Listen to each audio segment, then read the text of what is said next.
What is good? We back with Crypto Talks. I know it's been a minute, but yo, I decided, all right, to start this Crypto Talks, and we're gonna go on YouTube so we could be unfiltered, raw.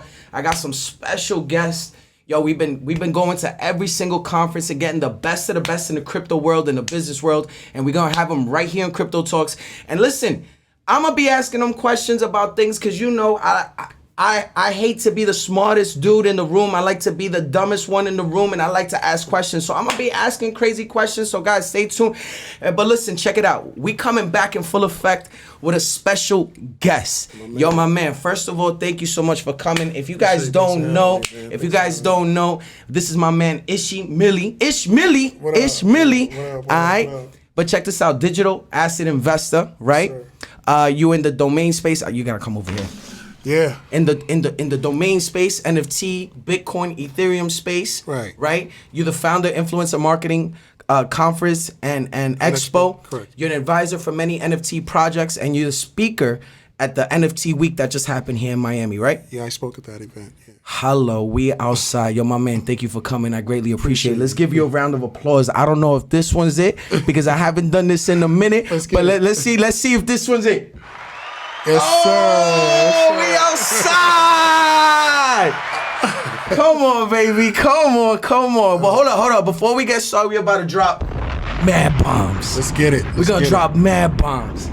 Yo, first of all, dude, thank you for coming. Appreciate it. You know, real talk, I just got here like 2 hours ago from Costa Rica. I haven't ate nothing. Okay. And then tomorrow I'm going to Barcelona. Wow. And I haven't done this podcast in about 3 months because I stopped it. I stopped it for the New Year's. I wanted to take it easy, and I just jumped back on.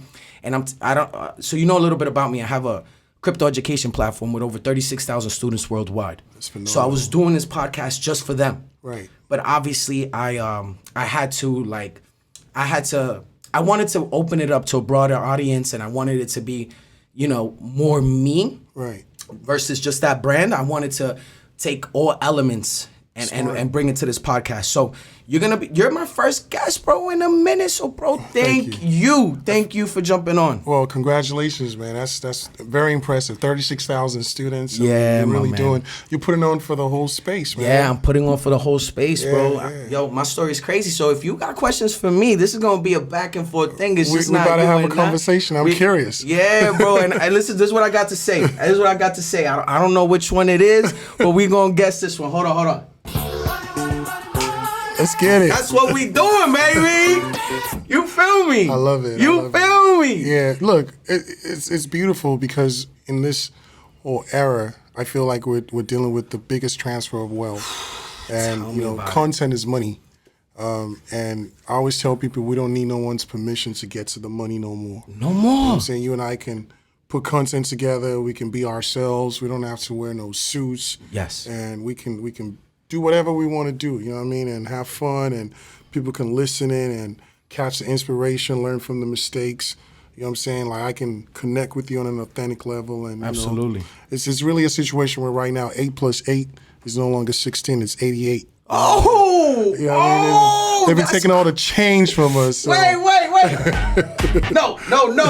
That's a bomb, baby. 8 + 8 is 88. It's no longer 16. Yeah, we're redefining the rules, baby. Wow. You know, so yeah. So when people like you and I connect, it's a blessing. Okay, it's good for energy, sure. And we can definitely, you know, we gonna turn the frequency up, and somebody, wherever's listening, it might impact at least one person's life. You know what I mean? Yeah, absolutely. Yeah. Like I think, I don't know if you know a little bit about me, but bro, this was right here. You right here. This place you at right now is the first Bitcoin to Bitcoin real estate transaction, bro. That's phenomenal. News BTC wrote about this, The Real Deal. Vice News, bro. Right. Actually, I got people coming from Spain wanting to do a documentary on me. People coming from Miami that does all type of short documentaries coming to, like, bro, like this was history right here, bro. Right. And it happened. It happened. I don't want to say it happened accidentally, bro, because I've been a hustler since I was 18. No, I've been a hustler since I was 14. Right. And I'm 36 now. So you know what I mean? Like I find, bro, it just came full circle. Remember I was telling you that I've seen you somewhere on TV before. Stop it. Deadass, that's what it was. You had a condo in it was by Orlando. Mondrian. No, it was by the no. You was bro. I've been in this space since 2017. And I remember, the algorithms changed. I used to follow you on Instagram. It, my dude. I remember you. We outside. I remember you was around when they had what's that shit called? Big Connect. Oh, you was out here back then. I was out here back then, but I wasn't part of it. No, you wasn't part of it. No, but you was in the mix. I was in the mix. I was mixed. I was in the circle. You were one of the first guys I saw that was actually educating people. Bro, about I was outside. I was screaming Bitcoin when nobody wanted to hear about Bitcoin. I was like, yo, Bitcoin. At the time, Bitcoin was what, 3,500? Yeah, dude. Yeah? This is 2017. Yeah, no. Well, I got started back when it was like 700. Right. Wow. And I was that blabbermouth that I was going to every affiliate meeting. I was going to every Bitcoin. I was like the loudest dude. Like before it was cool. Right. I was like the coolest one. Now there's a whole bunch of cool kids in the space. You know what I'm saying? You was a pioneer. But my man, I appreciate that. I remember you did it. Thank you. I was trying to connect the dots. Now you got it. Okay. Makes sense. So, bro, right now you're there, and it's been an amazing journey. Right. And now all I want to do, bro, is inspire individuals like the gentleman you see right here, Diego, bro. Like I want to give him a link. Shout out to Diego, man. Yeah, Diego, shout out to Diego. Making a great connection. Thank you, Diego. Right. We appreciate you, bro.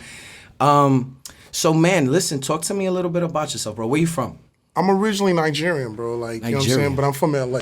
Okay. I essentially got into crypto in 2017. I had a background in influencer marketing. Okay. That was the ICO days. And just like now where there's a lot of saturation with the NFT space, there were a lot of coins coming out. Tell me about it, bro. I remember back then you looked at CoinMarketCap and there was a new coin coming out every day. Well, backtrack. Let's not even get into crypto yet. Right. I want to know backstory. How old are you? I'm 30. Right now I'm 43 years old. Oh, okay, my man, 43. Bro, you look young. You look like you're 32. Yeah, I'm OG, man. I take care of myself. I see you. It's the melanin. Hey, it's whatever. It's the water. It's everything. You know what I mean? Like, I really feel like, like when you don't put yourself in a situation where you're a slave to money. Hello. You don't age as fast. You know what I mean? Like when you educate yourself and you apply that knowledge, you're gonna be young forever. It's a mindset. Totally, bro. It's 1,000% a mindset, bro. Everybody tells me, I'm 36. Right. So they're like, yo, Ivan, how you stay so young? And I'm like, bro, I just live, dude. Like I'm constantly living, bro. And when I'm not living, I feel like, oh man, like life is too short. Life is too short, bro. Right now, we halfway there. Facts. I mean, I'm more than half. Shit. Nah, come on, buddy. Look, I read something about this the other day. They said, stop telling dudes in their 40s they're in their midlife. You know what I mean? Like the average person doesn't make it to 80. You know what I mean? So life is really short. I lost my pops last year. He was 73. I mean, he's in better space. And, looking at my family line, most people from where I'm from don't make it in their 80s and their 90s and stuff like that. So I look at life as a journey and you're supposed to leave a legacy and an impact. So educating people has become part of my own personal donation or contribution to this world. Word. Like I feel like I've always been a guy that went against the grain, made a couple of mistakes or whatever, but I've never really had a formal 9-to-5 job. Never believed in that. You never had a 9-to-5? When I was 17, I worked at a retail store and dealt with some type of racist shit, and I was like, fuck this, bro. I ain't never gonna work for nobody. So I've always been the guy that always had to learn how to make money by themselves. You know what I mean? I've never, not that I've been too cool to have a job, I just never felt like I needed it. Like when I had a job when I was in college, I did a telemarketing job and it was commission based. You know what I mean? So I bet on myself. It was like you earn minimum wage or you earn $15 a sale, and I at 18, 19 years old, I experienced making $1,000 in one day from selling what? It was Info Product back then. It was a company called Info Direct in Santa Barbara, California. Okay, were they calling in from like a TV commercial? Yeah. So what they did was they put all these little commercials out there, and people would call in, try to find information on how they could get government foreclosed vehicles and all kind of stuff like that. And we had a script, and that was really one of the best education I ever had. Let me see. I was about 18, bro. Right. I went into the telemarketing space. Right. Also, I was living in Orlando. I had just moved from New York to Orlando. Right. And that was a job that I got, bro. Right. And people, basically what they were doing, it was selling timeshare, like not timeshares. They were selling, timeshares, right? Right, of course. So like they would like these big timeshare companies would give like a 2-day weekend, a Disney pass. Oh, I know that. So you could come, right? So they could pitch you, and then they could pitch you, right? So then the company I was working at, I don't know where they would advertise, but they would call the office. And then we would sell the 2 days off, the 2 days on the 2-day weekend with the Disney passes for like $199. Right. And bro, we had a script, and that was my school, dude. So it was an inbound telemarketing center, and they would give us the script. They had a $99 product, and it was an upsell to $199. If you sold the $99, you got $15. If you sold the upgrade, you got $30. And be honest with me, bro. You sucked in the beginning. Yo, I had no confidence. Oh, you were good? No. Because I was horrible, dude. Like they literally would teach us how to, insinuate words, the tone and the pitch, and so I was really getting an education. Hold up. Did you ever have that old dude that was like a drunk guy, but he was really good in closing deals 24/7? Yeah, because he had the old guys with the glasses, with the notepad and taking. Yeah, we had that. I had that dude. I'm like, how this guy doing? He's banging these deals. Did you do the bang? When you close the deal, did you do the bang? I don't know. With the paper?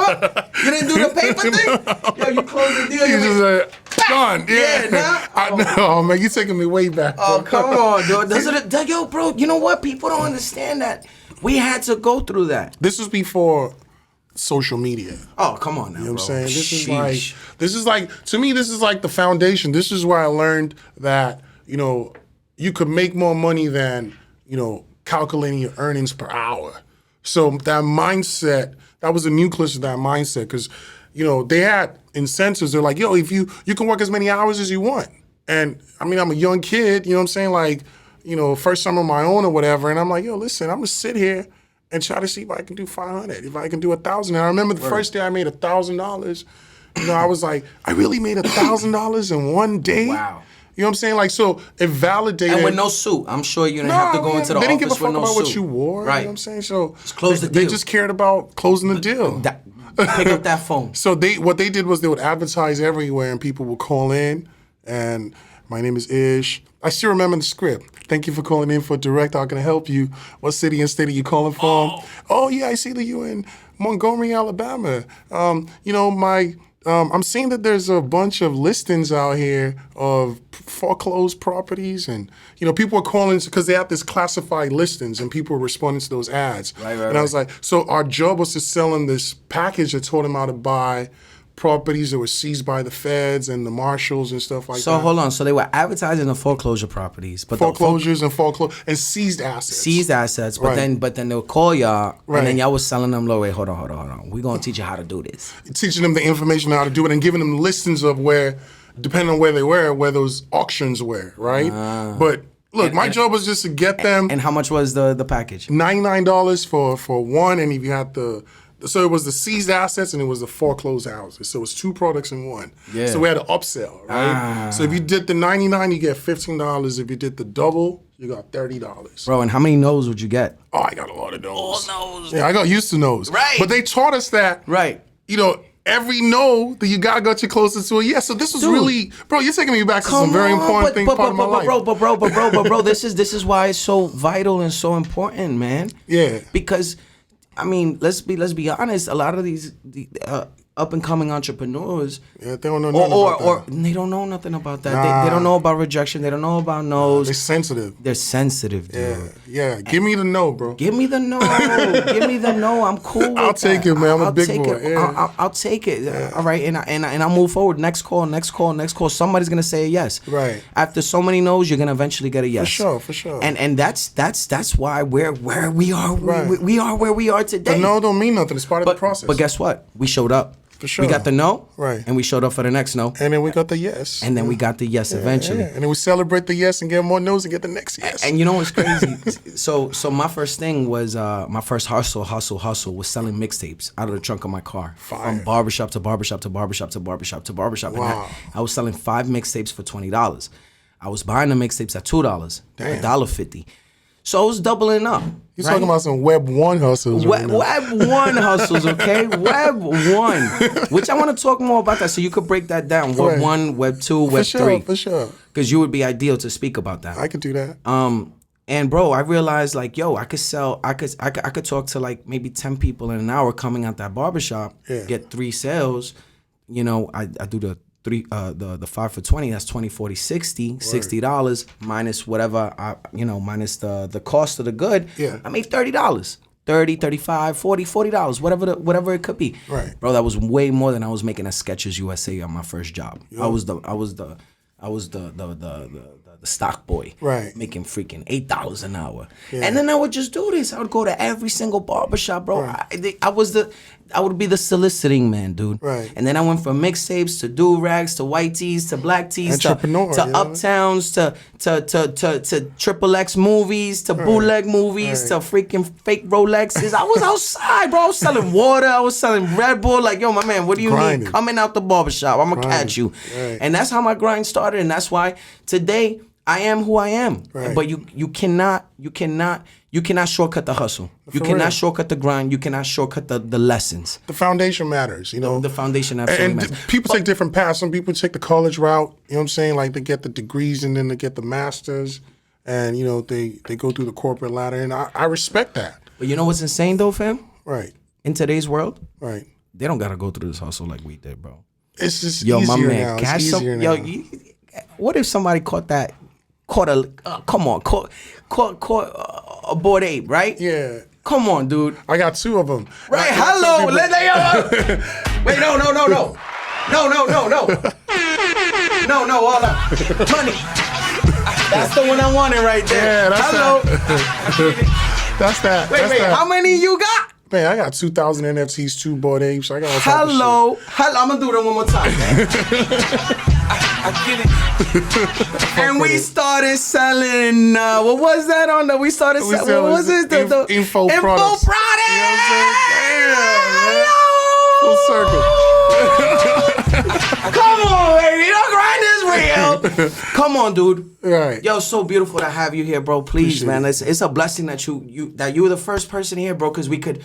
Yo, we're with the same age bracket, bro. Right. You know, we're that generation. Web 1. Web 1, bro. Dial-up, baby. Web Uno dial-up, bro. You remember that AOL dial-up, dog? Come on, bro. Yo, they was teaching me DOS back in the days, bro. No, you remember they used to check in the mail and it would be that CD? The CD? What was that CD for, bro? What was that CD for? Yeah, looking at us like the OGs talking. What's the download, like a new version? Yeah. But they were giving me that like nonstop. Yeah, they sent that shit every day. Every day I was getting a new joint. Trying to get your ass on the internet. And I'll tell you what computer I had a compact. Come on, man. Come on. The HP. I don't even know that exists no more. Compact don't even exist no more, bro. That's all e-waste now. Hello.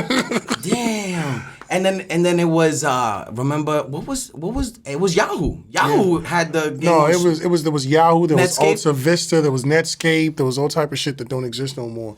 And were you making money then online? No, I wasn't making no online money. Me neither, bro. You know, look, I remember when Amazon was coining. Yeah, I remember. I was like, what is Amazon? They selling what? College books? I'm not going to college. Right. That's a dumb idea. Over me at that point. Bro, Bitcoin was dumb to me like in 2015, bro. Let me just be honest with you. Like, I didn't get it. It was over my head. Of course. You know? We have to learn this. So things, I was there. Right. I was there, bro. Right. Even when NFTs first came out, I'm like, what? JPEG? What's that gonna do? Right. You know, so damn, like, bro, still till today, bro, I'm learning. We're still learning, yeah. I'm learning, bro. Right. I'm learning. We're always gonna be learning. That's the reality of it. No one is, you know, I told someone that I had that conversation with someone yesterday. I was like, we're in a situation right now where we're making what I call lazy money, right? Because it is lazy money. Totally. But it holds weight. You know what I mean? Right. And the only way to get more lazy money is to put yourself in a position where you have the knowledge and then you execute the knowledge. So you always have to constantly learn. And I'll tell you what.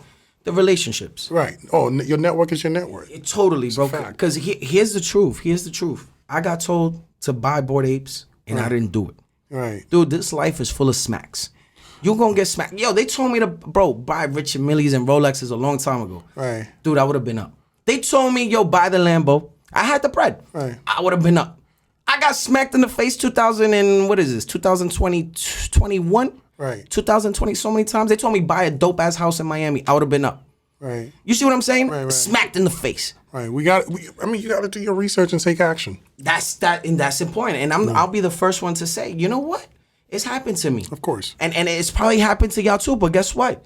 Got to put yourself around the right people again, and you need to start paying attention, and you need to start executing, because nobody's gonna do it for you. You can't catch them all, bro. You can't catch them all. I'll tell you what though. My profile says Bitcoin Poppy for a reason. You know what I'm saying? Oh, you cut that Bitcoin though. You cut that Bitcoin. Now, how long is this supposed to be? 36? Or you just? I'm good, bro. I'm flowing. How long y'all want it to be? As long as you guys got. How long you got? I'm straight, bro. You straight? You vibing? All right, cool. Listen. I don't know. Do you like? If I got cold water? Yeah, handle your business. I got Corona. I'm straight, bro. Okay, you good? Yeah. All right, just want to make sure you're good. You feel comfortable. Man, I'm good, bro. All right, bet. Yeah, you done took me back to the 90s and shit. Nah, that's dope though. That's fire, bro. Huh? Web 1 you guys are talking about. Web 1. Yeah. Okay, so this is Web 1. So that's Web 1. Yeah. So now let's go to Web 2. Facts. So we go to Web 3. What did you do in Web 2? So look, Web 1 was when we were just talking about the floppy disks in the mail, the CD coming in the mail, right? And, the dial-up, and the whole world was just getting introduced to the internet, right? And Web 2 was when we started. Who would you say made money in Web 1?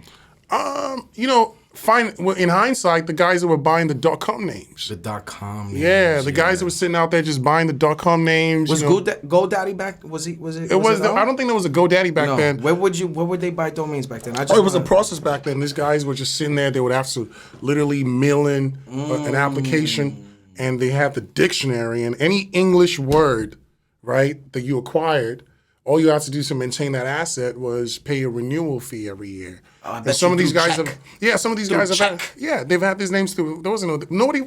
We'll talk about that. No one was putting their credit card on the internet back then because there wasn't that trust, the trust or the process. Exactly. So these guys were picking up a bunch of names and first names and names that they had no intention of developing. They just had the foresight that one day this is going to be expensive, and the bet paid off. Have you met anyone that was doing it from Web 1? Absolutely. Really? I have an interview with a guy called Rick Schwartz on my YouTube, where if you look up Meet Rick Schwartz, this guy sold a name, porno.com, for $8.8 million.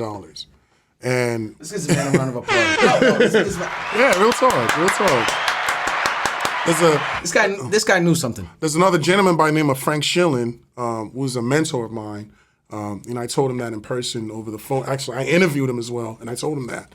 I was like, man, call me the Black Frank Schilling because I'm following your footsteps, baby. Right? And he sold his domain portfolio to GoDaddy for over $300 million.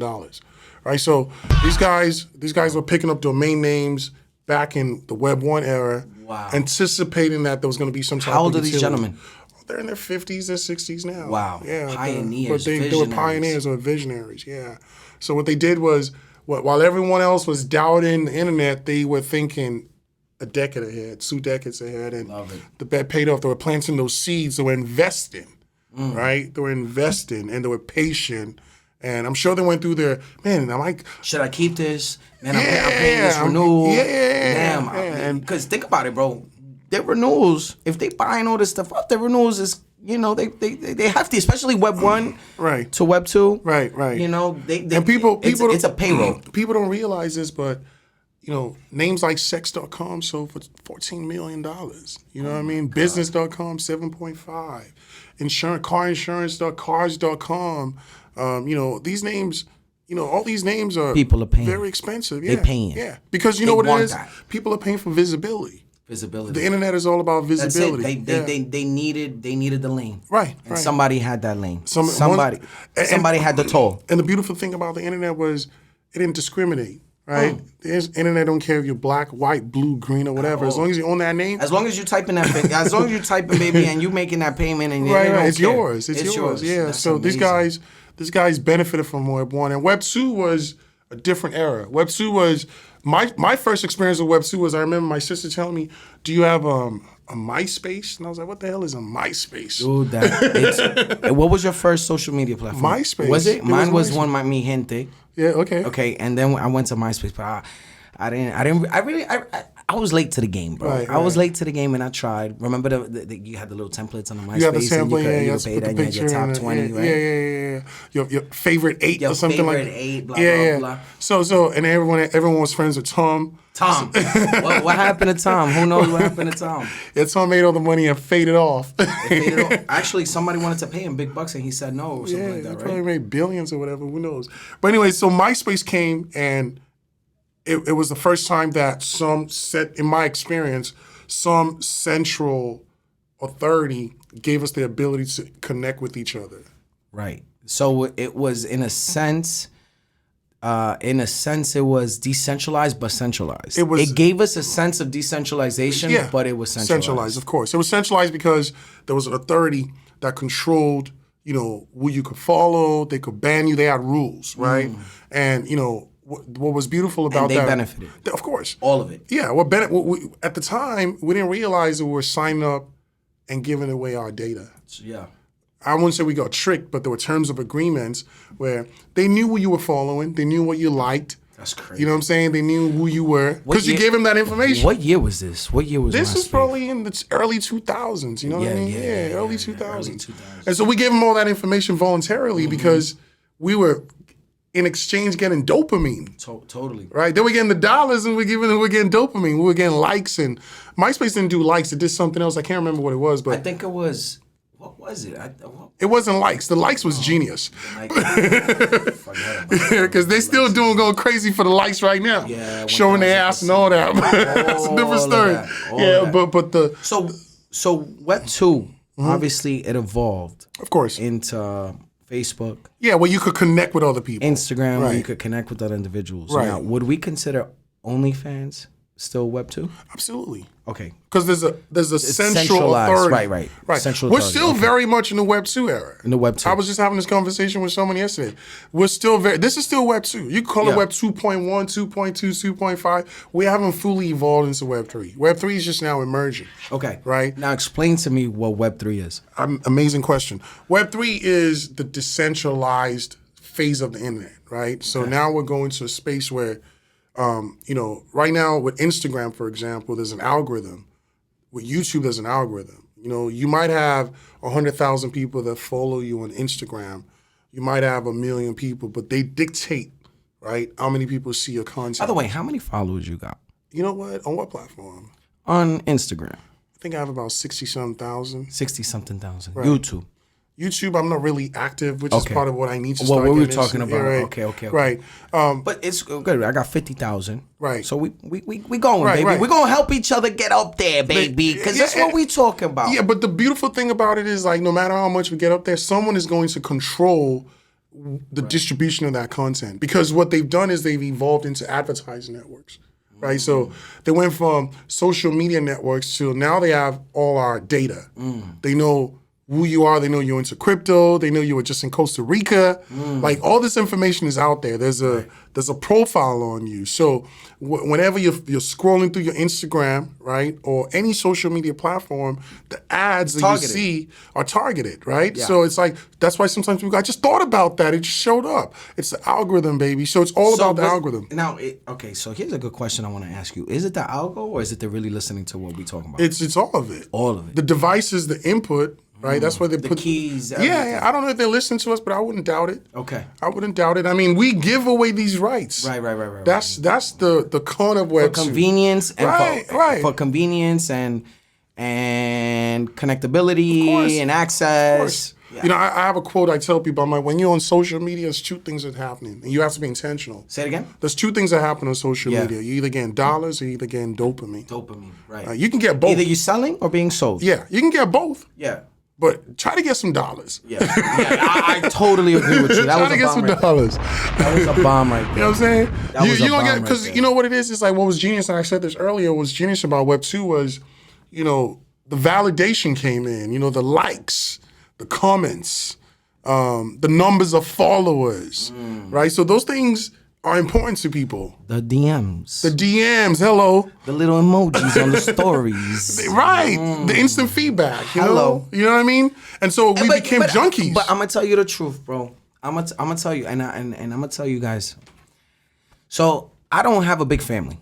My family's scattered all over the world. You know what I mean? And for a long time I didn't have a strong significant other. Right? It was, dude, I really gave so much to this Web 2 world in my recent years, and bro, that shit paid me back tenfold, man. Hello. That shit paid me back tenfold, bro. On all levels. Dopamine, connections, dollars, advice, education. It's a beautiful time. It's visibility. I call it, you can get lazy money. It's a tool. It's a tool. It's a tool. And when I figured it out, bro, my IG was whack in 2016, 2000. It was bad, bro. And then I finally was like, yo, I got to pick this up. I got to put the content. I got to hire content creators. I got to graphic designers. I got to put some structure, bro. And look where, you know, it took me to a place where I am today. And I feel extremely blessed. And a lot of people say, you know, that this is it is like the devil, but or it's like it's something negative. I don't want to say it's that bad, but like people say it's negative, but yo, it's just if you don't use it correctly. Right. If you're just on that dopamine side, right, and you're not over here on this side that we're playing on, then obviously, you know, you're the consumer versus playing the game. Playing the game, bro. Right. Because it's a game. It's a game, yeah. It's a game. Right. So tell me, when did you get involved in the affiliate? You just said not the affiliate marketing or the influencer. No. You influencer, say influencer marketing. So what was the first step into influencer marketing? Good question. Yeah. So I started out, you know, when Web 2, you know, my brother was my influence actually. Shout out Darren, happy birthday, man. Happy birthday. So yeah, what's his name? Darren. Yeah. Gotcha. So my brother was working for a company back then, and he was trying to explain to me about advertising and social media and all this stuff. And what year was this? This is early 2000s, and he was explaining things that ended up happening later, right? Oh, wow. Like, this is what's going to happen. These brands are going to advertise. They're going to have all this data, and it was going over my head. So when I started realizing, man, everything bro said is real, I was like, I got to get into digital marketing, right? So I started learning digital marketing from watching YouTube videos. Emails? Did you start with the email marketing and all that stuff, right? So I started learning that, and I was like, okay, you know what? I'm going to go look for a couple of small businesses right here where I can advise them on the little knowledge that I have. And as I learned that, I started realizing with social media, there were people that just had that vibe where people will follow them. These people were called influencers, right? They had influence, you know? And some of them weren't famous in the conventional world. They weren't like TV stars and all like that, but they put out content consistently and they had a following. And it could be in a certain niche, you know what I mean? Like maybe a guy just worked out all the time, had muscles, and he'll give advice on how to work out, and people will follow him specifically for that. Or maybe it was a sexy girl. And what year was this? This is early 2000s, like let's say pre-2010, you know what I mean? Okay. So what platform was this? I mean, just all platforms. There was Instagram, there was Facebook. Instagram just started popping out, and so the whole. And you got involved with it then? No, well, I mean, that was my early start, right? Wow. So I was observing this trend, and influencer marketing came about in and around 2016, 17. That's when it started kind of like taking shape. Was that during the time of there was a company that was really teaching individuals how to do the influencer marketing? It was popping, bro.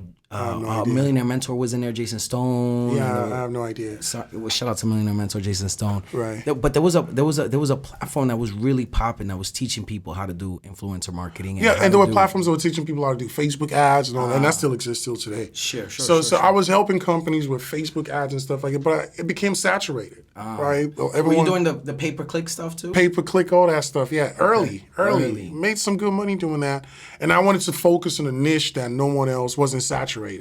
So I figured, okay, you know what? These brands are paying all this money for these ads. The ads started getting very expensive. You had to worry about, you know, Facebook's rules, and it was very volatile, and you know, and so I was like, how can I help these people get more money for their marketing dollars? And I realized that influencer marketing was going to be the way. So, you know, I started doing influencer marketing. I just dove right in. So right? started contacting different influencers in different niches. Pretty much, like, I would contact someone like you and be like, hey, listen, there's an ICO coming up. I see that you talk about crypto a lot.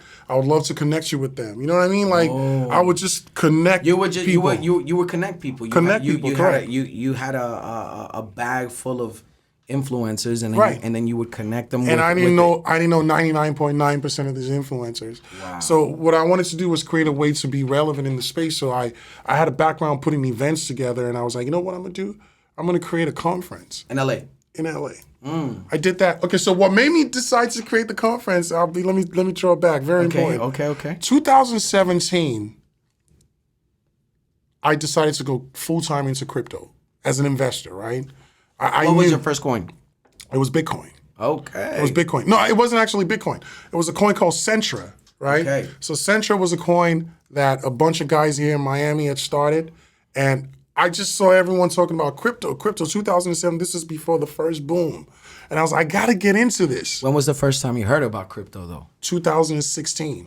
Okay. A friend of mine told me to buy Bitcoin and Litecoin, right? And Bitcoin was 800. And he was like, watch this stuff, right? Yeah. So I saw it go up, and I just couldn't see myself buying it, right? Right. So Litecoin was about $8, went up to 40.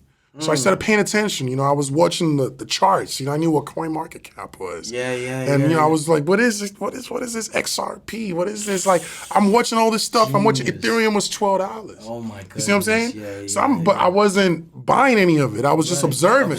I was a fly on the wall. And you were what were you doing then? You were doing I was doing the marketing thing. I was doing the marketing thing. So I was like, how do I connect both worlds? How do I take the marketing, provide this as a service, and earn crypto? I get it. You know what I'm saying? And earn crypto!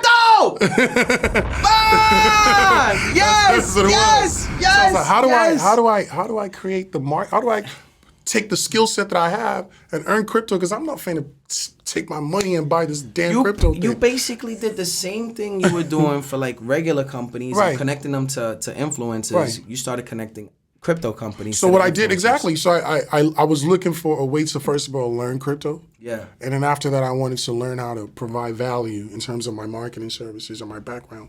So it was a guy that had a course, right, on how to, it was like the course I remember on Instagram till today.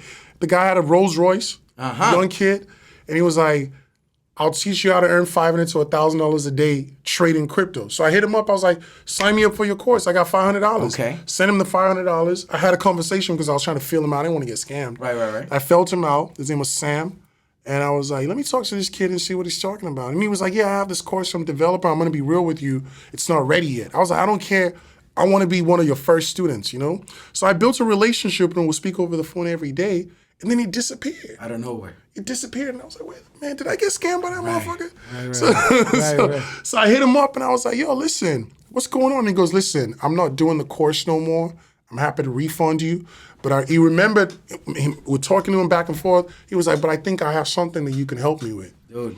He's like, I need someone to help me connect with some big influencers. Wow. Because I'm starting a coin.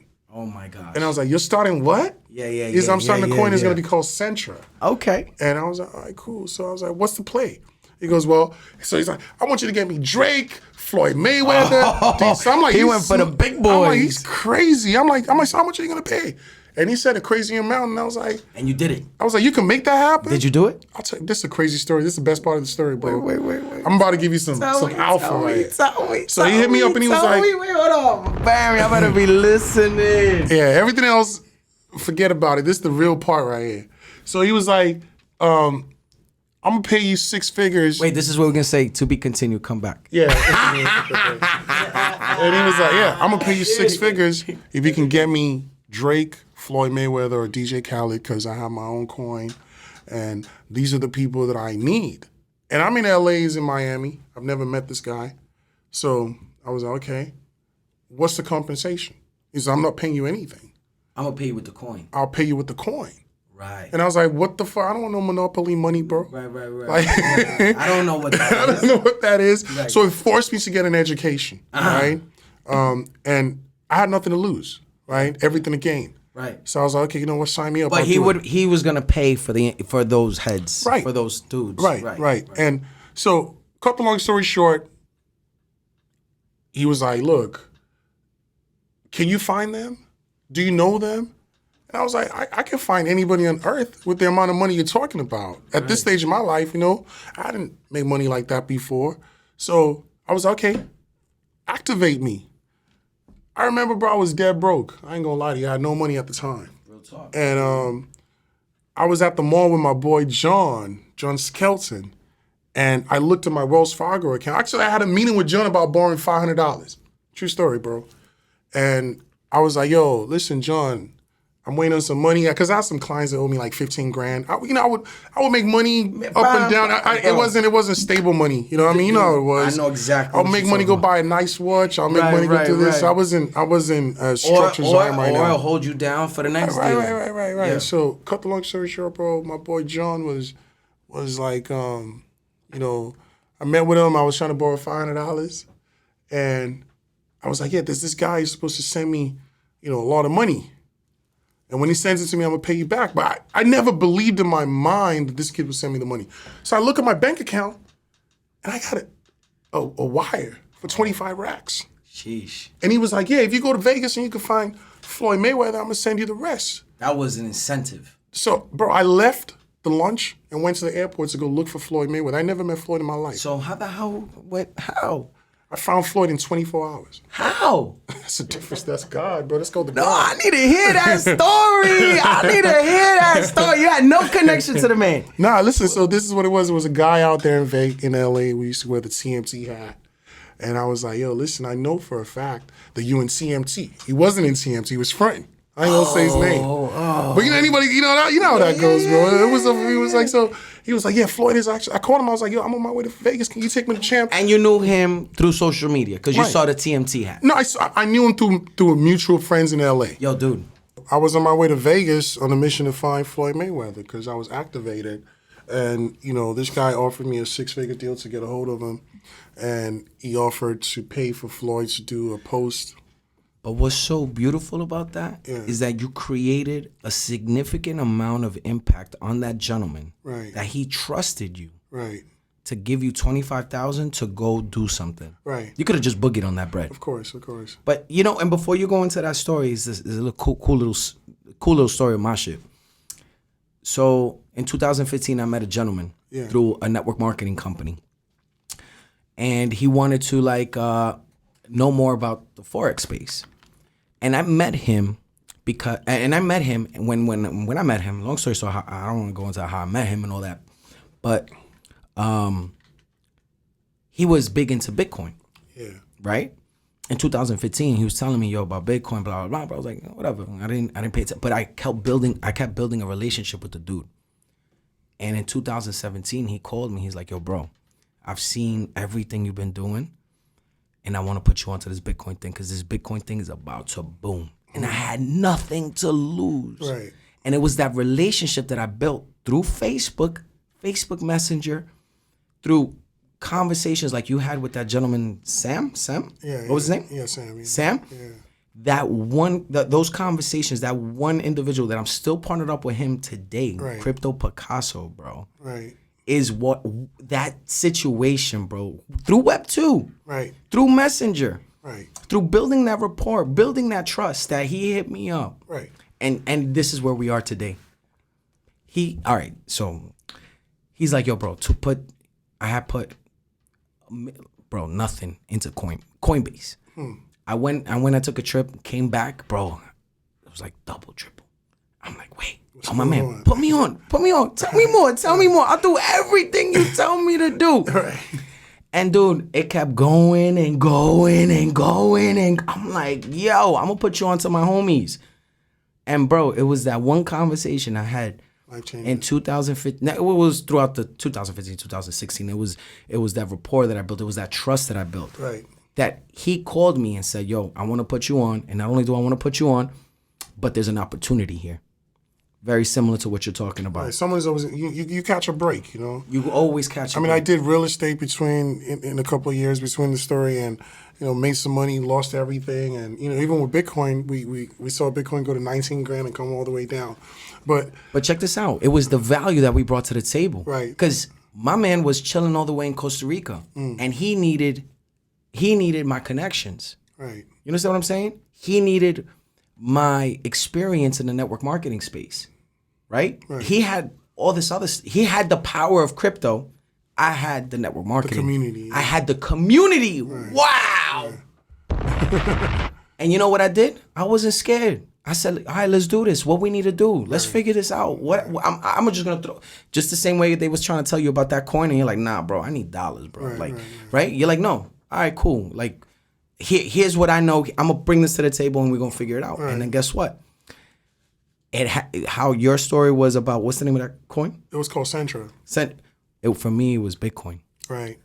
So it's so beautiful. Right. How, you know how like it's kind of the same. It's the same thing. It's the same story. It's taking that. I was broke. Right. I got that call 2017. I was back at my mother's house. I had no car. I was about to get a job, fam. I was about to go get a job as a supervisor at a pest extermination company, dude. As a manager, getting paid like $70,000 a year. Plus bonus, plus car, plus cell phone. I was done with entrepreneurship, bro. I'm 30 years old. I'm like, yo, this hasn't clicked for me. Right. And I got that one phone call from that one dude that was about that Bitcoin life. There you go. You hear me? And it was bumps in the road. My story wasn't always an incline. Like, after all this happened, what happened was I earned a bunch of Centra token. Then I learned that you could turn Centra to Bitcoin. Right. So I sold some of it into Bitcoin. And then all of a sudden, Centra got in trouble, right? I guess they did some stupid things like they had made fake people and made it look like, because the kid was young, he was like 20-some years old. So I guess he had imposter syndrome. So on their website, they pretended like all these people were executives in the company. This is after they had raised like $32 million. The feds came and shut their whole shit down, press charges on them. I got subpoenaed. Floyd got fined. DJ Khaled got fined. DJ Khaled was mad at me. But Floyd was a bit more understanding. And, we went through that process. But, no one did anything illegal, so that's why we're all here. Was that the first time that Floyd backed a coin? Yeah, and if you look on Google right now, you look up Centra, you're going to see Floyd Mayweather endorsed ICO, because they're going to take the celebrity and make it seem like he was just promoting and this is when crypto was still new, right? You're supposed to disclose that you're getting paid and all this stuff. So, we all got, in some bullshit over it. Right. But anyways, cut the long story short, crypto came crashing down. Yeah. So this is my second crash from grace. Like, first I made a lot of money in real estate. That went down. Foreclosures came into crypto. That went up. Bro, I made millions in crypto the first time, right? I became a millionaire for the first time looking at my crypto wallet, my Coinbase, right? Loving it. Yeah, I'm saying, I'm thinking this is like, man, we're good. Then we're seeing crypto, Bitcoin went from 19,000 to 14. So like, it's going to go back up to 8. To 5, to 3. That's up. There goes the money. There goes the money. So we have to go sit down for years. And so my whole thing at the time was, okay, how do I do this right? How do I do this in a way where, it's compliant? How do I do this in a way where, what I'm saying, like, I don't ever have to deal with, a bad headline or, how do I learn from these mistakes? Because mistakes were made. Like, totally. We didn't put hashtag ad. So that means I wasn't doing the influencer marketing correctly, but I made so much money I wanted to keep doing it. What is hashtag ad? When you do a post, you're supposed to put a pound hashtag ad. So it's disclosed that there's an advertisement. It's an advertisement, right? So this post the celebrities were getting paid for was missing that. So by just putting hashtag ad, that means that you're compliant. Get out of here. So it was just a little That's thing. a bomb right there. But I better pay attention to that one. It is what it is. And I learned that the hard way, the expensive way. So I told myself, hold on one second. Computer, Ish, you mind if I grab that charger? Oh yeah, this shit about to die. There you go. Thank you, brother. And continue.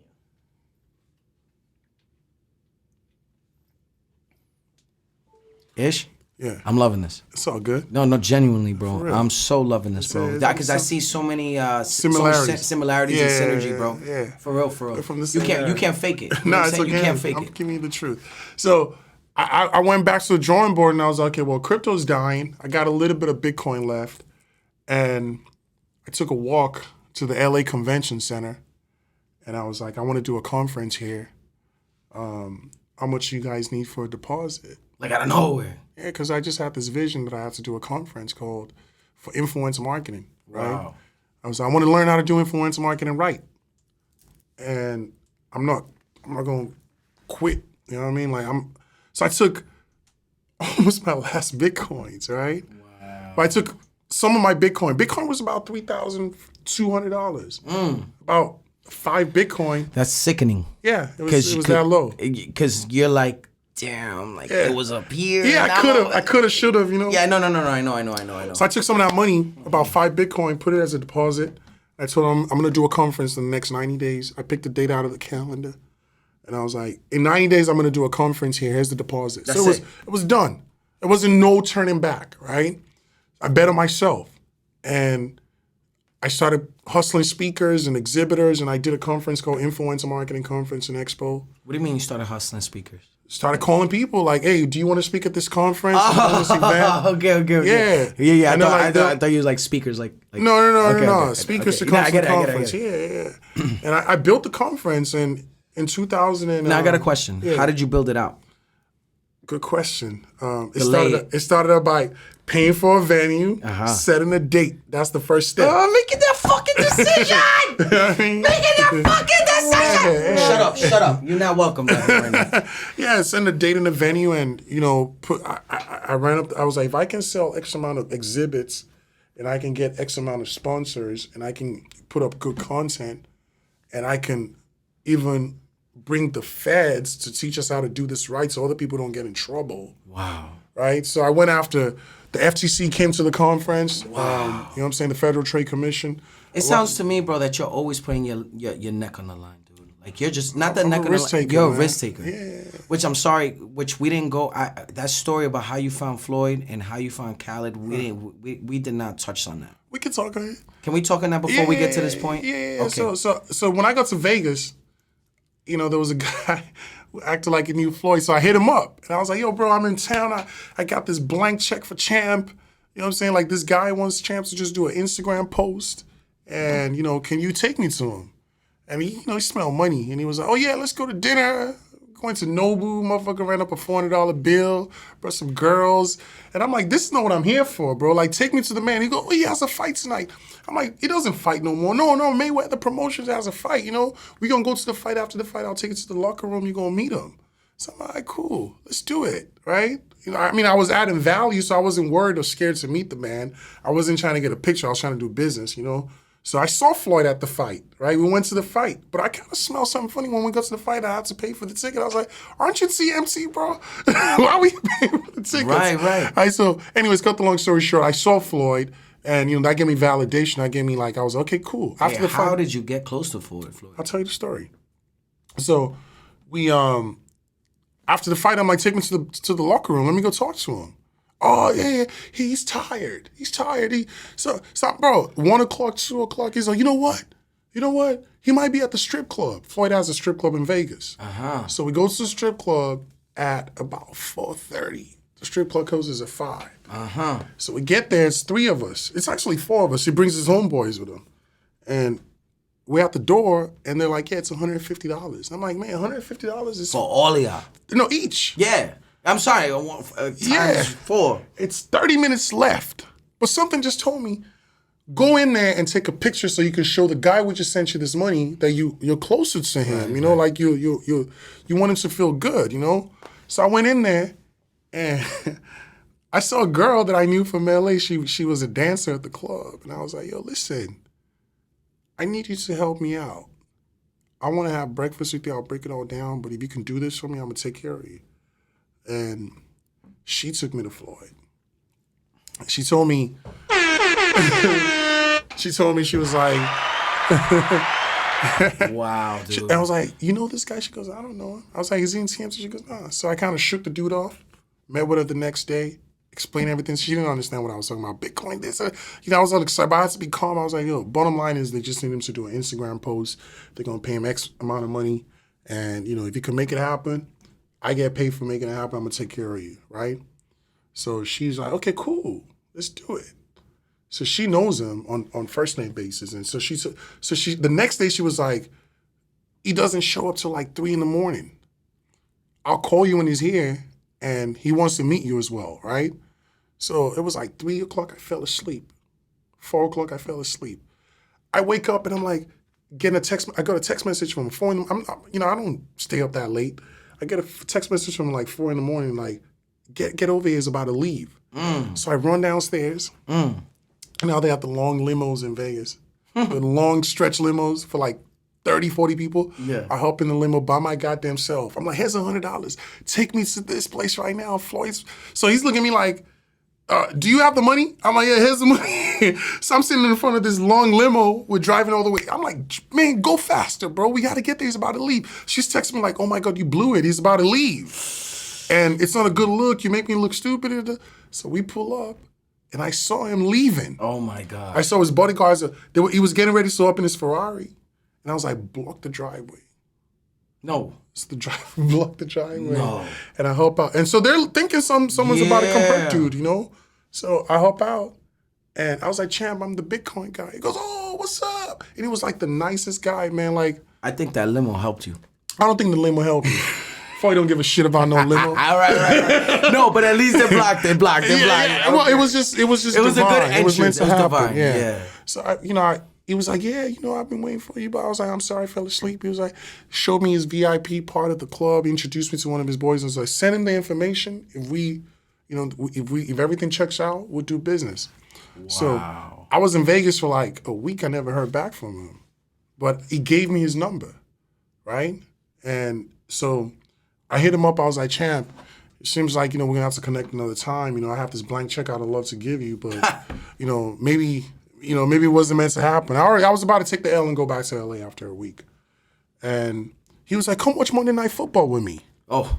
And he texted me the address to his house. And I went over there and watched Monday Night Football with him. And he was like, man, till today, I have nothing but love for Floyd Mayweather, man. He's like, one of the coolest people I ever met. You know what I mean? And so we sat there and I explained everything to him. He asked the right questions. And, he'll tell you, I was the first person to ever tell him about Bitcoin. He thought it was BIG coin.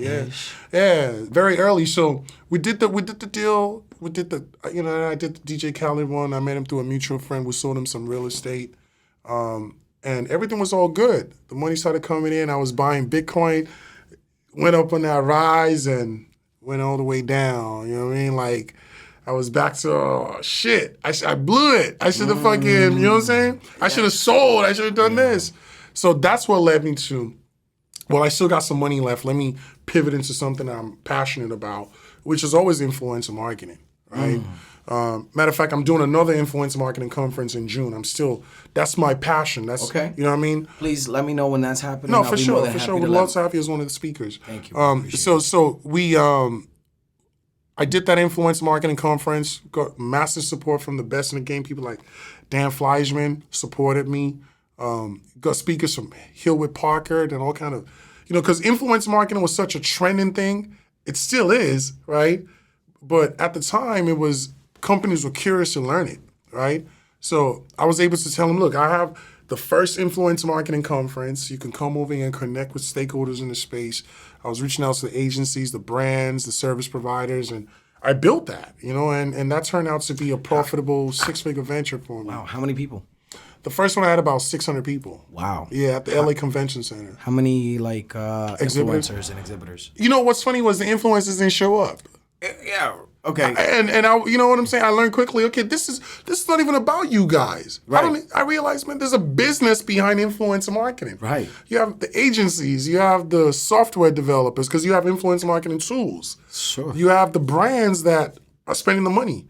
So it was never designed for, the Jake Pauls and the Logan Pauls to be there. They're not on the business side of it. They're just more on the influencer side of it. They're the creators, right? Right. So the business side of influencer marketing was my focus, right? And because I realized that they didn't have a meeting place. They didn't have a platform to network and learn from each other, right? So that was what the goal was. And, that did well. And then the pandemic happened in the second one. Okay. Alibaba sponsored the second one. They came over. I got an email from Alibaba. I'm like, Alibaba wants to meet with me? Wow. So when you build it, they'll come. You know what I mean? Totally. Guys. Yeah. When you build it, they'll come. So Alibaba came and, they dropped a bag as a title sponsor for the last one I did. physically. And then the pandemic happened. I did 2 virtual ones, and now I'm getting ready. I took a break last year just to learn about NFTs, right? And, I've done very, very well with NFTs, and now I want to go back into my influencer marketing conference. So now, in all that you learned throughout your experience in influencer marketing and affiliate marketing and digital marketing, right? How'd you get introduced to NFTs? So and crypto, because you have experience in crypto as well. Yeah, for sure. So when the pandemic happened, boom. Yeah, I was on Clubhouse with like Clubhouse. Yeah, and that's what I learned mostly about the domain names, and I was like, man, this domain shit is crazy, right? So what are you doing with the domains before we get into NFTs? What did you do with that? I started buying a bunch of domains. Wow. I own over 2,000 domain names. Like you started during the pandemic. During the pandemic, you went crazy. It's addictive, man. Wow. It's addictive. What advice can you give people in the domain game real quick? The only thing I'll tell you is this, right? If you want to learn about domains, go to dre.academy. We have a course that teaches you the game. There's a free 30-minute masterclass. But on top of that, just Google most expensive domain name sold. It'll blow your mind. Wow. Domains are like the easiest way to make money. You don't need crypto. Would you say .io, .com, all of .net, them, all of them, .org, all of them. .co, All of them. .nyc? They're all assets. They're all assets. They're all assets. And so just go crazy. There's a structure. Well, don't go crazy, because like anything else. I want you to put me on. Domains. I got some time. I got you, bro. I want So put it this way, right? I just got an offer for a domain name called artauction.io. I got an email from GoDaddy. Artauction.io. Right. I registered the name for $37. The GoDaddy rep offered me $5,000 on behalf of a client. I turned it down. My counter offer is $25,000. They'll probably come back at $15,000. Right? Every day, 90,000 names expire. Right? Dude, my name got expired. Yeah. And I just caught it yesterday. You just caught it. You see what I'm saying? Bro, for $1,000. I bagged it for $1,000. You heard? Back for IvanPacheco.com is mine, homie. Right. You know what I'm saying? Right. Somebody else had it, right? I guess so. I don't know. They charge $1,000. So somebody else had it or what? Yeah, so imagine if you had other people's names and you were selling it like that. The rules, the game is crazy. People have made hundreds of millions of dollars selling domain names. I just told this story about Rick Schwartz. He sold porno.com for $8.8 million. Ridiculous. $8.9 million. Some of these names are life-changing, like .io names. I've sold some .io names for $5,000, $10,000. It cost me $37. What do you think about the Ethereum email? Okay, so now we're getting into Web3. So the same way these guys were picking up names in the 90s early, we have our own opportunities to pick up Web3 names right now. Because, a lot of people, when they talk about NFTs, they're focused on the JPEG side of it, the digital art side of it. But there's a lot of money to be made with domain NFTs, blockchain domain names. You know what I mean? Like .eth, Ivan.eth, Ish.eth. Those are very valuable names, beer.eth sold for 30 Ethereum. Sex.eth sold for 170. Sex.crypto. And when did that start? The Web3 names. It just recently started. So we could go in right now. This is the Are you time going to in go right now? Oh, I buy one, at least one every other week. One every other week. Yeah, like a solid one. We need to get into this, boys. Yeah. And I have a course on this, I Okay. have a course that teaches you how to do this. I'm not here to pitch that. No, but sure. The resources are out there, and if you do the research yourself, you don't even need my course. You can actually self-study this stuff. But the opportunities there right now, so acquire these digital assets at an affordable price and flip them. You know what I mean? Like these .eth.crypto names, they're going. I mean, sex.crypto sold for 170 ETH. How much? 170 Ethereum. Which one? Sex.crypto. Wow. Right? Beer.eth sold for Gucci just bought Gucci.eth the other day for $40,000. Right? So, you acquire those names, you find an end user for them, that's a flip. Let's go into Web3. Web3. Okay, do you want to get into NFTs first or Web3 first? NFTs are Web3, Okay. It's all Web3. So let's go into that. Let's go into how I came across NFTs. How did you come across NFTs? Yeah, I was on Clubhouse. Hey Diego, do you have that little vape, please? Thanks. And I need a little Mexican Corona?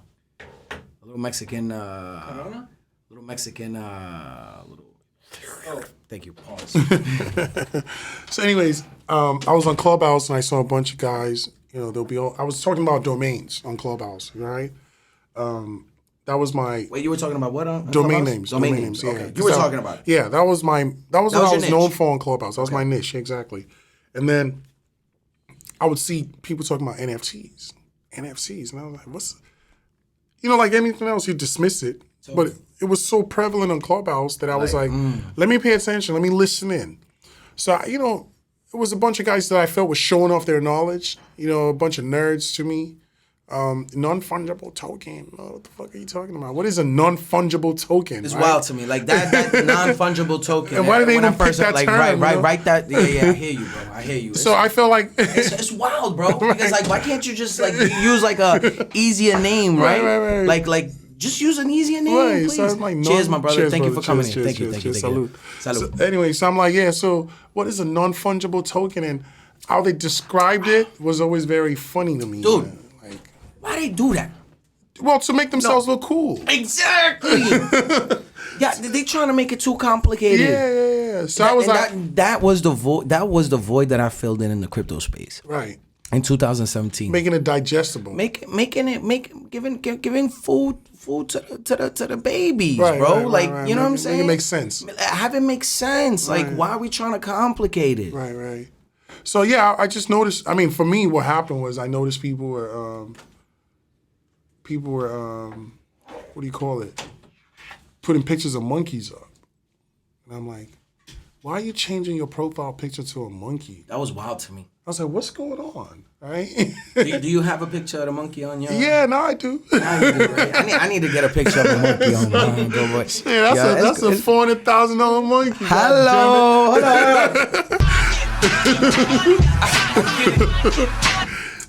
So I noticed people. Wait, how much you bought that monkey for? $6,000.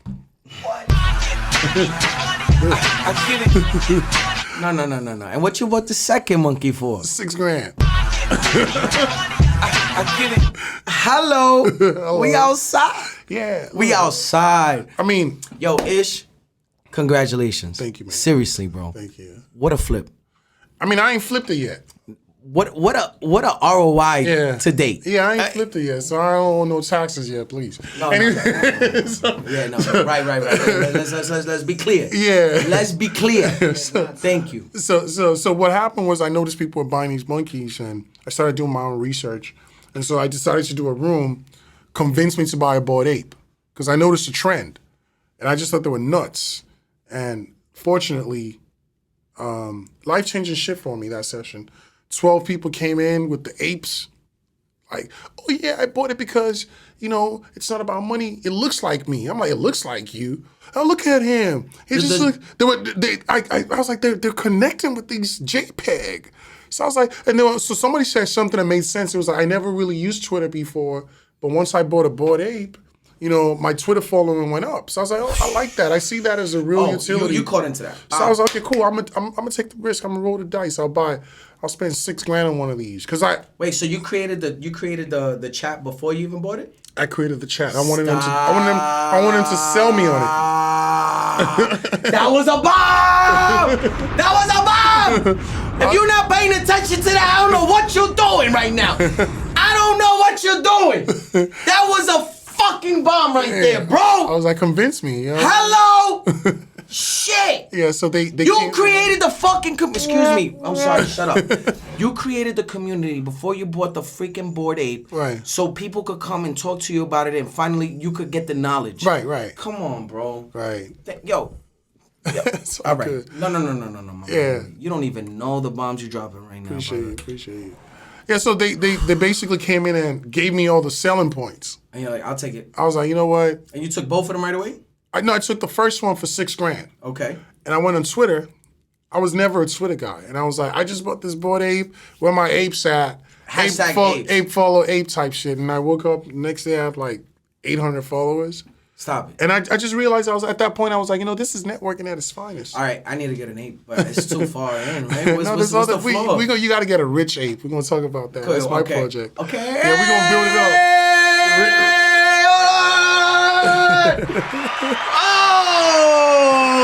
They're not ready for that one. Yeah, richapes.club. Oh! So when I bought the Bored Apes and, I started, What do you know about Rumble Kongs? I mean, that's a good project. It's a good project? It's a good project. Okay. Yeah. I got 3 of them. Hello. Hello. You're in the game. I'm in the game. You're in the game. I should have gotten the other ones too, though. But hey, look, this is some real shit. Like when I started buying, when I saw the Bored Apes going up, and then they gave us the Mutant Ape for free. I mean, it's been over $1 million worth of value from the Bored Apes. You know what I mean? Like, Yo, my man, how you felt when you got them coins, B? The ape coins? Yeah. That week, the ape coin shot up to my ape coin holding shot up to $380,000. You know, right now I can tell you how much ape coins I'm sitting on. It's been so much. It's been a gift that keeps giving. You know what I mean? Like the beautiful thing about this Bored Apes It's the gift that keeps giving. You know what? I should have put on the Bape shirt today.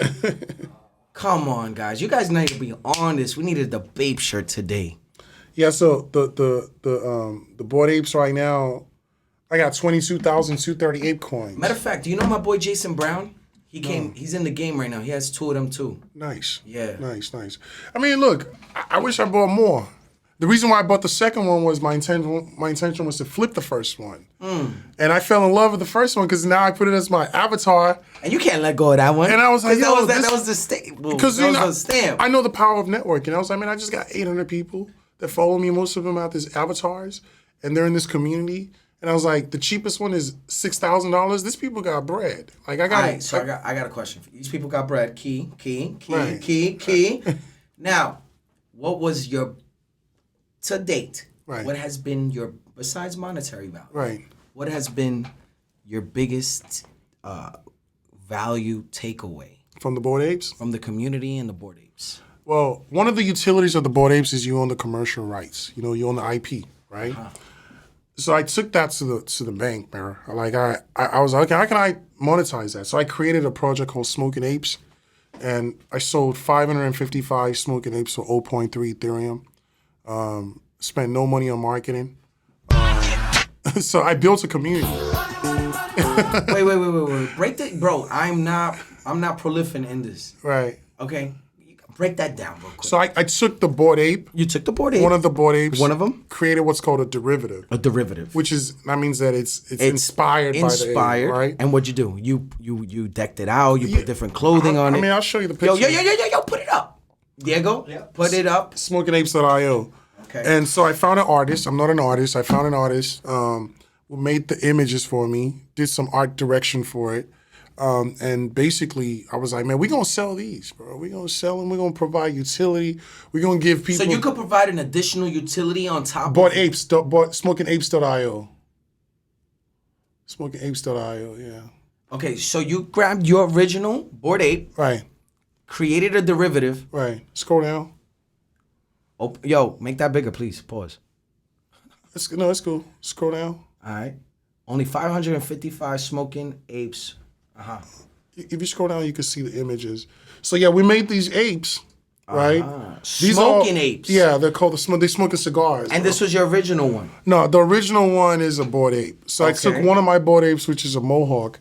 And if you notice, they're the same base. And we turned them into 555 different cool looking apes. They got more swag than Bored Apes. They're smoking cigars, very nice artistic background. None of them are the same, right? So you can look up the collection. Joint, you got the Bitcoin in the back. Right. So we made 555 of these. I sold 100 on pre-sale at 0.2, then I sold another 455 at 0.3. So this was like a training thing for me, right? All right, back the heck up. Yeah. I'm sorry, bro. It's all good. I apologize. And I know they gonna love this.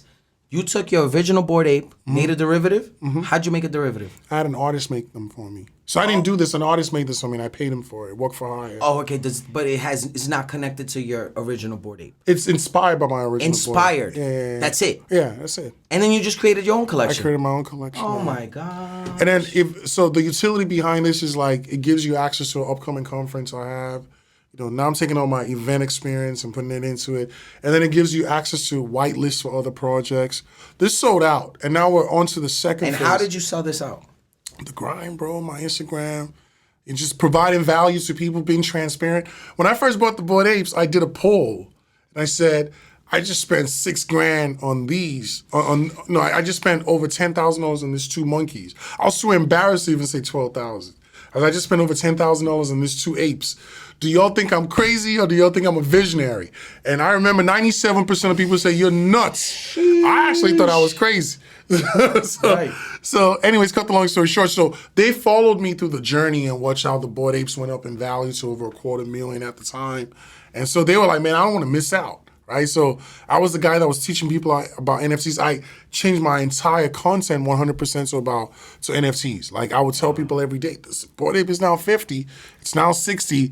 Today the Bored Apes are 382,000. You were educating individuals and you were informing them on what the hell's going on with the Bored Ape. What was going on with your Bored Ape? My Bored Ape was appreciating. Right. And people were like, when you are you were just telling your story. You was a reporter. Yeah, when are you gonna sell? When are you gonna sell? Scroll down. When are you gonna sell? When are you gonna sell? And I just never really sold, you know? And so where I'm at right now is, you know, I'm just at a point right now where we sold these out, and now we have a new project called the Rich Apes, right? So if you put in Rich Apes Club in the search bar, Rich Apes. And you sold out of this? That's sold out, yeah. Rich Apes Club right there. So right now we're in the second camp. No, you had it, Rich, yeah, right here. Right there. So these are minting right now. Okay. Right. Those are minting right now. Right. At what? At 0.077 Ethereum. All right. So now we have Right. You're good. Rich Rich Apes Club. Club, yeah. So Rich Apes is a project, and all my projects that I'm doing are organic. Okay. I don't spend money on marketing because for me, I look at this as a way to onboard new people in the space. Okay. This is a derivative project as well of my Bored Ape. And so if you had a smoking ape, you got one of these for free. No. Right? How many of these are there going to be? There are 4,444. We've sold about 1,600. Wow. And how long has it been up? It's been about a month. And then how many you had of the original one, the first one? 555. 555. Those sold and you out. sold out in how long? In about 30 days. Wow. And so I try to tell people it's not about how fast you sell out. It's just get in the game. Like I'm not an artist. I don't know how to do a smart contract, but I just believe in just having the ability to earn money by providing value to people. So people that bought these, some of them have been impatient and selling below the mint price. I have no control over that. But the cool thing about this is we provide a real utility. Every week, I go out there within my network and bring people in that teach the community about something crypto related, whether it's how to borrow against your crypto, how to stake, DeFi, introduction to DeFi.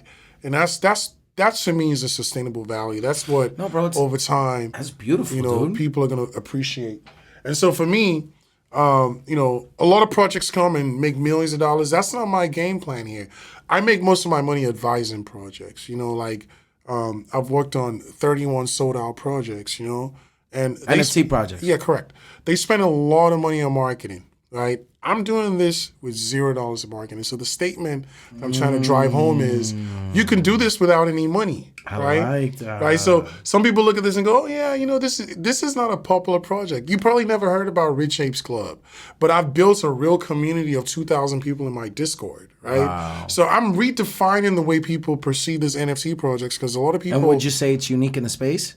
It's very unique. No one is doing what the fuck. And I'm I apologize, doing. bro, because I'm not. No, it's all good. You know what I mean? They're not doing it. They're not doing what I'm doing. What they're doing, a lot of people put bots in their Discord. They spend hundreds of thousands of dollars to sell out. I don't do nothing. I spend $0 of marketing.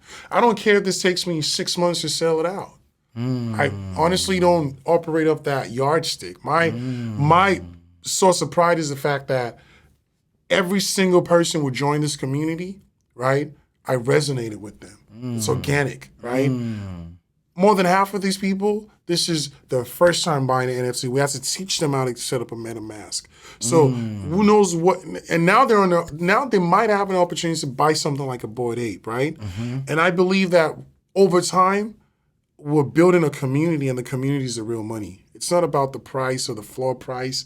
That doesn't mean shit. You have 1,000 people coming together, and they're part of a community.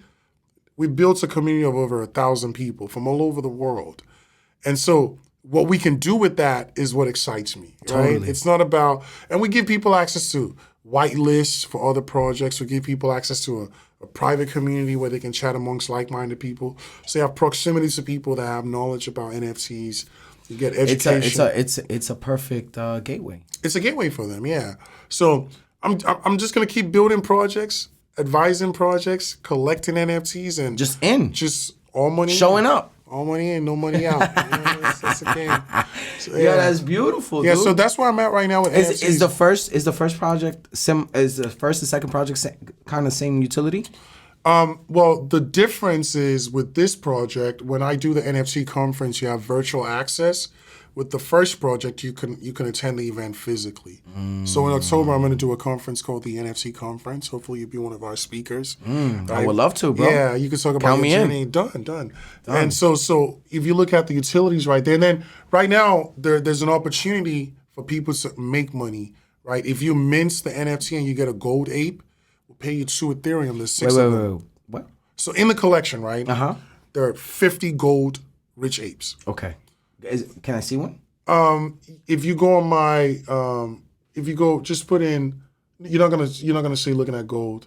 Go back, go to put Ishmilly up there on the search bar. Put the search bar Ishmilly. Yeah, just put Ishmilly. Top one? Yeah, top one. Yeah. By the way, is Ishmilly your real name? No, Ishmilly's my real name is Ishmael. Ishmilly, one word, bro.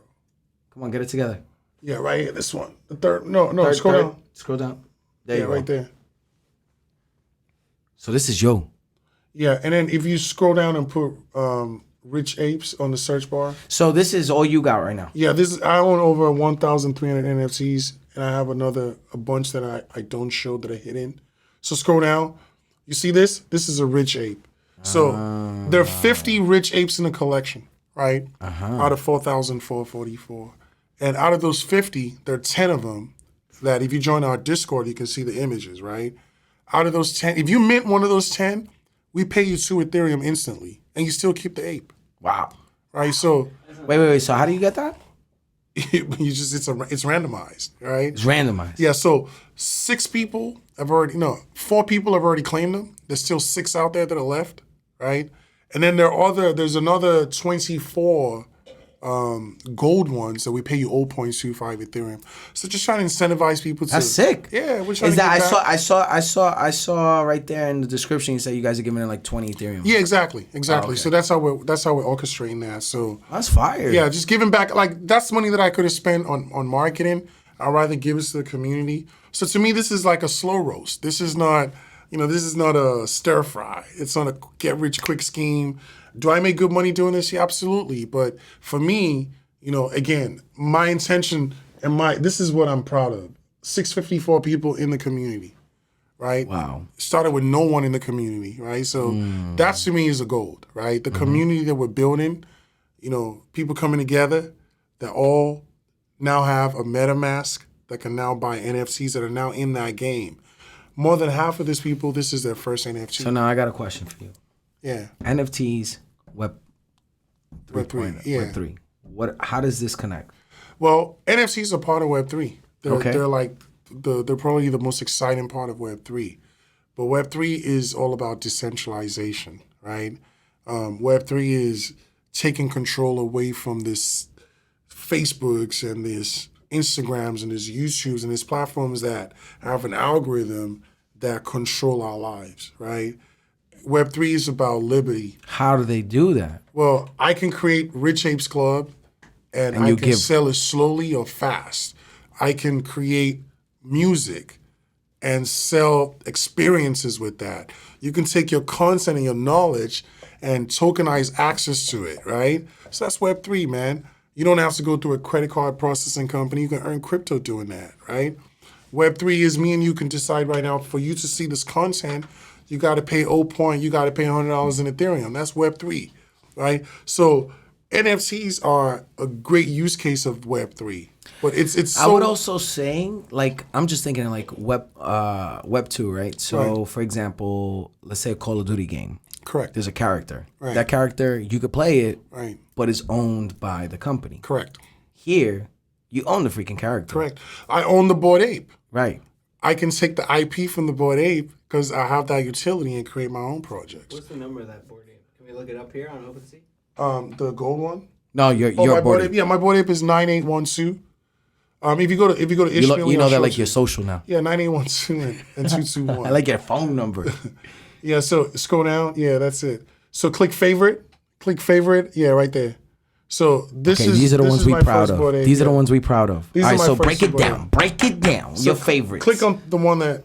Which one's your first one? This is the first one. 220. I gotta ask you, why you chose that man? It was the cheapest at the time. Hey! And I have an offer right there for $308,000 that I would never accept because that's No, insult. he's not accepting that. So you could go like this, bro. You could go that way, sir. He's not taking that. But if you scroll down, Yo, my man, this is looking pretty good right there. Yeah, you know what I mean? Like, I know charts. Yeah, and we're that doing- right here is looking like an uptrend, my we're friend. doing really good. So scroll up real quick. Scroll down real quick. I'm sorry. So if you look at this, right? I'll give you 400K for that right now. I'll pass. Hey! He'll pass. It's exactly what I needed to be. Yo, so 9 months ago, I bought that for 3.1 Ethereum. And the beautiful thing about 9 this... months ago, bro? Yeah, Is that a good return? Was that pretty good? I would say so. I would say it was pretty. Yeah. It's decent. You could click on that arrow. It'll show the Ether scan right there. Yeah. That's the transaction 282 days ago. Yo, I need a Luke, can I please get a little I need one of those. So if you look at this right, scroll up a little bit. He's out. If I kept that money in Ethereum, I would have 3.1 Ethereum. Right. Which would today be is worth 10,380. This is ridiculous, bro. What am I doing holding on to my Ethereum, man? This But is because making no bought- sense to me, B. And Ethereum at the time was 1,983. So multiply that by 3.1, it was about $6,000, right? And so I would have made maybe 4,000. My G, I need to get into this space. Let's create a project. Hello.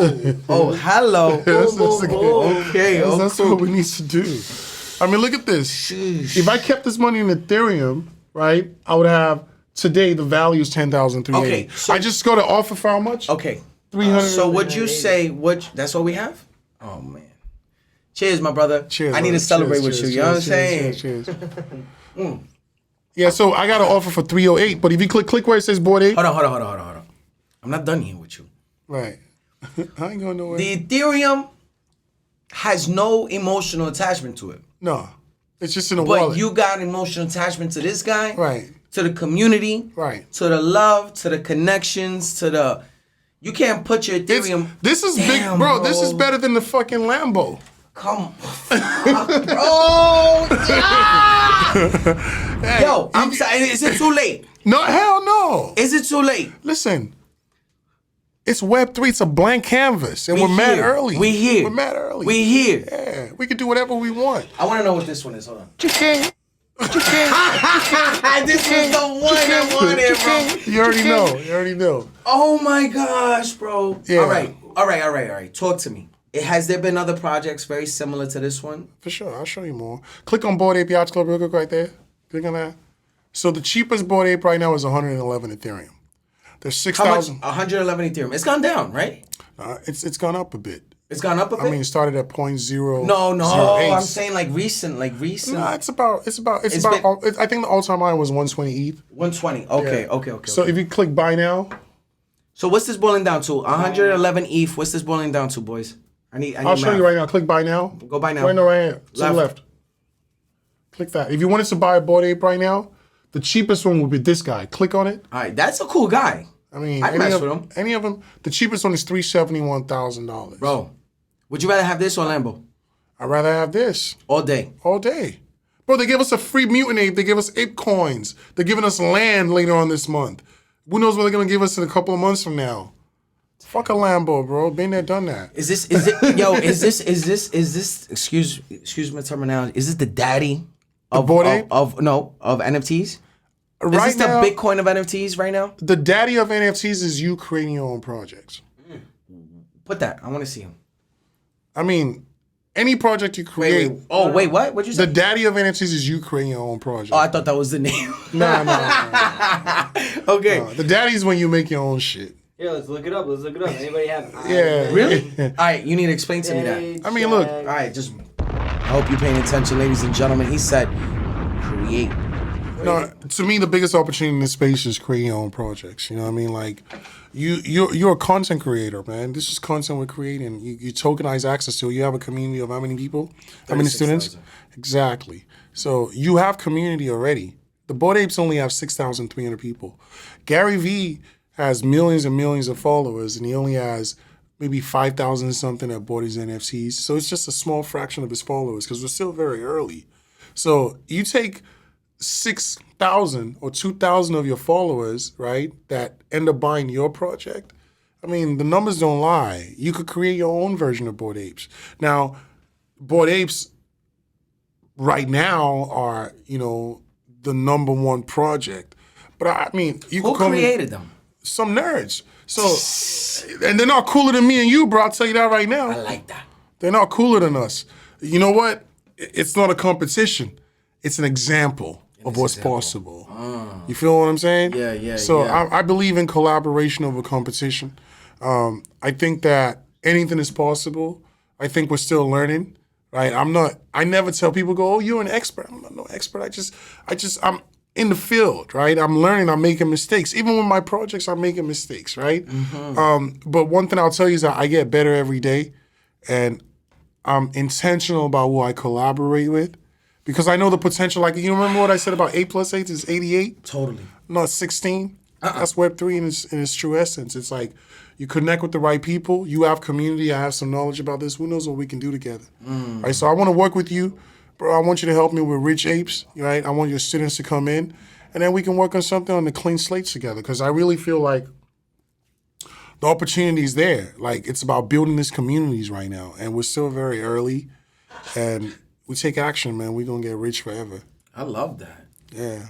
Thank you for all this knowledge, bro. That's what it is. That's fire, man. I just want to jump in and say we have 9 minutes left of footage. Right. We have a bunch of hours on audio. Okay. We're going to cut the camera in 9 minutes, Right. but I would love for y'all to keep going. It's all good. Okay. As long as y'all want to go. No, we can wrap it up in 9 we can wrap minutes. it up in 9 minutes, for sure. Yeah. All right, so now let's go back to your profile, please. Right. Let's go back to your profile. Oh. Okay, so now I want to talk about the metaverse. Ishmilly, yeah. So I want to talk about the metaverse. Let's just put Ishmilly. Click it right there. Yeah, boom. So now the Bored Apes, Right. what metaverse are they in? The Bored Apes are not in any metaverse. They haven't built their metaverse yet. They should be building that soon. So a metaverse is just a virtual world. But what I'm it's a virtual world, but what I'm understanding is that there's different virtual worlds. There's so many of them, and there'll be many more I can coming. hear you, so please. Yeah, there are many of them, and there'll be many more. But right now, the Bored Apes are just literally Community. a NFC that gives you access to a community. And the key utilities they give you are additional NFTs, right? So we got the mutant apes, the floor price in the mutant apes right now is about 90,000. That was free for every person who had a Bored Ape. So Which one is 90,000? the mutant apes. The mutant apes. So in addition to having a Bored Ape, we got free NFTs. Like, that's my mutant ape right there, right? And did you just get awarded that? What's that? You just got awarded that. You have to claim it. You just have to go on a website and claim it. Claim it. Right. But did you claim that one specifically? No, the ones I claimed, I already sold them. Okay. But I bought this one for 5.7, and right now I have an offer for 20,000 on it. Wow. For 20 Ethereum on it. But the floor price on this is about 26 Ethereum right now. So these have also appreciated. You have access to, the ability to make derivative projects or use the IP. There are people taking their Bored Apes and Okay, creating so a talk to restaurant. me about that. Oh. There's a guy, for example, in California. So he created a restaurant? He's making a restaurant based off of the image of his Bored Ape. That's insane. Yeah. So those are some of the trends we're seeing. So how do you create a restaurant? Instead of creating a logo with like a generic figure, he's using the Bored Ape as the logo for his restaurant. Oh, because he has the IP rights to it. the You rights. can create a merch line out of it, right? You can do whatever you want. Some people have made artists. Has right? anybody gotten sued because of this? You can't get sued. It's part of your. No, you have the that rights to do somebody's it. grabbing somebody else's Bored Ape and blah, blah, blah. We're still very early. We Okay. haven't really seen. I don't know of any use cases where Okay. people have violated people's stuff, but Okay. legally you can't just take someone's IP. Okay. So I own the IP to my Bored Ape. Got it. right? You know what I mean? Got it. So you can do whatever the fuck you want I with could it. do whatever I want to do with it. Wow. That's part of what you're buying. Okay. Can someone trademark your Bored Ape? You can't trademark my Bored Ape. It's mine. I'll fight that trademark. Right? You know what I'm saying? Like, you don't have a right to do that. I Got own it. the IP. Okay. Let's go back to your collection, your favorites. That was my favorites is not really accurate, but this one, Clone X, is another great project. Okay. You can click on this right here. I'm loving this. This right here, bro. Yeah, that was a gift. Okay. So the Clone X right now, I bought these for 9.9, and I was a little bit late. You could say that. Right now, the floor price, if you click on Clone X and Takashi right there, the floor price right now is 19 Ethereum. So it's more than doubled, right? And in addition to that, if you go back, they gave us a free NFT, which Clone X is owned by. Click Ishmilly real quick. That box right there. No, go back to collected. That box right there. Yeah, that box. Right, click that. So that was given to us for free. That right there. 7 Ethereum. You know, so I own 2 of these. Yeah, so I own 2 of these. Bro, this is a So the best utility that these projects give you are free NFTs that appreciate in value as well. Oh man, this is insane. Yeah, it's pretty. I mean, if you're not buying NFTs, I don't know what you're doing. I can't see it. 5 minutes. Okay. Yeah, if you're not buying NFTs, I don't know what you're doing. But look, bottom line is, look, I'm not hard to find. You want to learn about NFTs? I teach this stuff. I have courses on it. My community. If you join the Rich Apes Club, there's one of the best utilities that we have is there's a class called NFTs for Beginners Master Class. You gain instant access to that content. You know, for me, you know, my reward comes from people coming into the space. It's like a life mission for me. I've made millions from NFTs, and I want to bring more people into space. I really feel like that's my gift to the world at this point. Like, I want to see more people that look like me, that look like you, right? People from different backgrounds. Anyone that's curious about NFTs, I want to be a bridge to make it real for them. Beautiful. Right, so that's why I created a Rich Apes. It's not going to be that project that goes up to 100 ETH. I don't think so.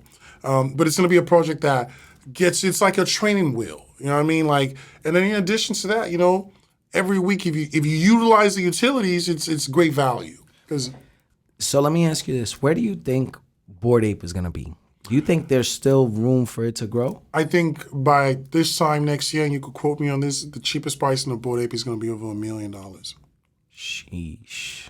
I mean, it's only going up. It's only going up. There's like only 10,000 of them. People are really fighting for these, right? Yeah, I mean, go ask some girls out there if they like a Lambo or a Bored Ape. They're going to tell you they're choosing the Bored Ape. There's some girls out there that are really saying this?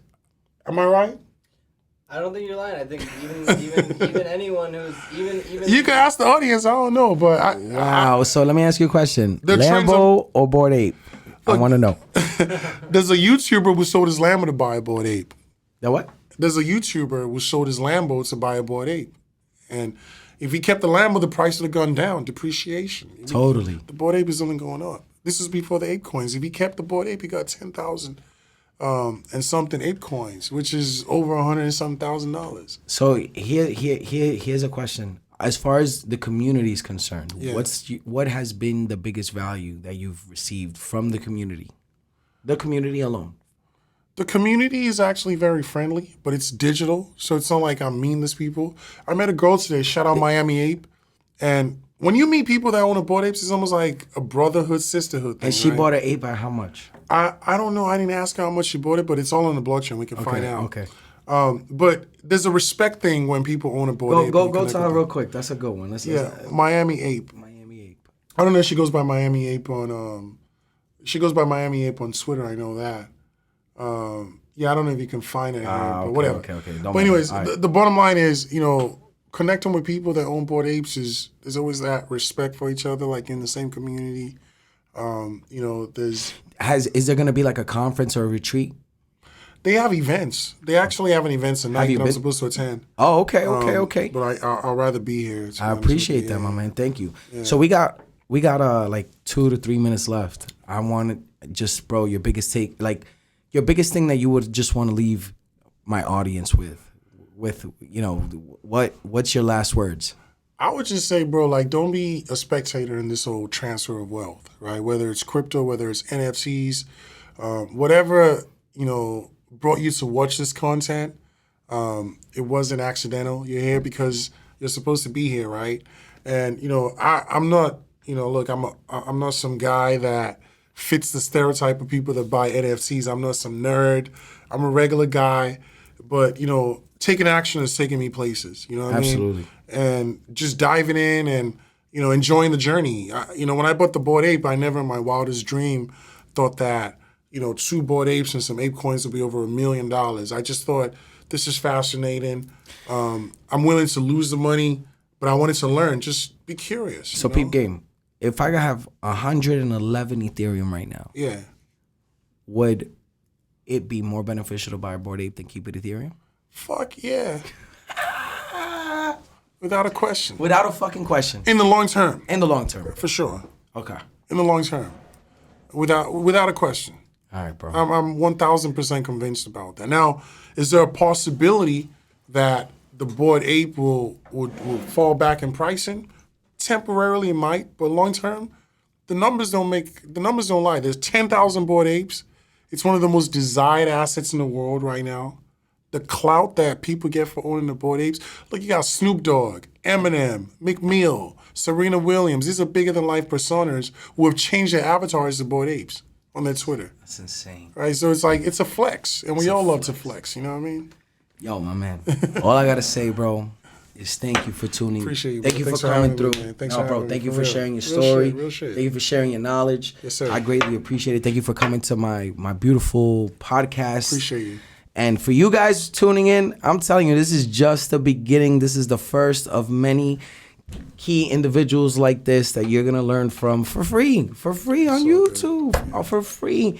And please follow him on Instagram, on YouTube, on Twitter. Yeah. And guys, stay tuned, because man, we're gonna turn it up, and everything that I'm learning here, I'm gonna apply. And I just wish the same upon you guys. Start applying immediately today.